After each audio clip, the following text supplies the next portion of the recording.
មានឃើញប្រឡាក់គឺស្អាតបាញ់ណាស់ដល់មួយនេះស្អីខ្លះនឹងមិនសិនបោះអីគេវីណឺជឿពណ៌នឹងសិនធំណាស់ក៏យកកែឆ្នៃនឹងទូពីអានេះឃើញគេកែឆ្នៃពួកហ្នឹងច្រើនគេដូរតបូមលោឡើងតែយមអស់អានេះវាខ្ពស់ស្រាប់ហ៎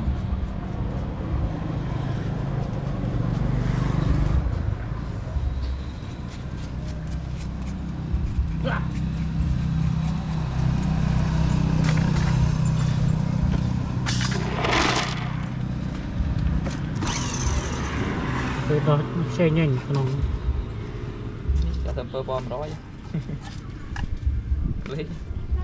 จะทำเปิดบอมร้อยเปิดบอมร้อยเด้เร่งแต่คงมวยมืด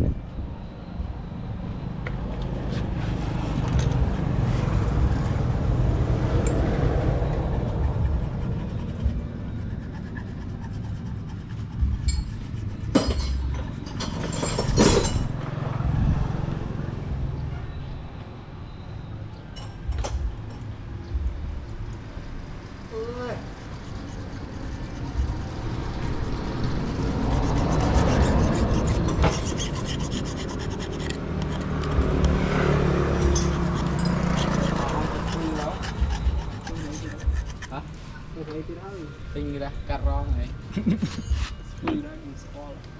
chơi từng lần bơm nào cà rong bơm nào gà nè nè hai tới kịp kẹp lon cái này cho có được lành hiền anh hiền đặt lọ cái đó là lành hiền mà còn khi cục lon mà lắc má tao không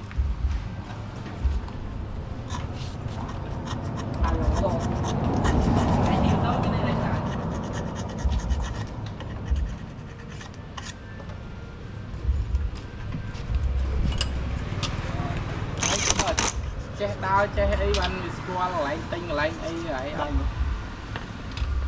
mời anh túc ấy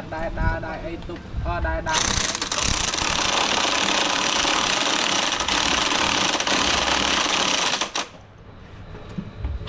về ấp squall là về đo thời ca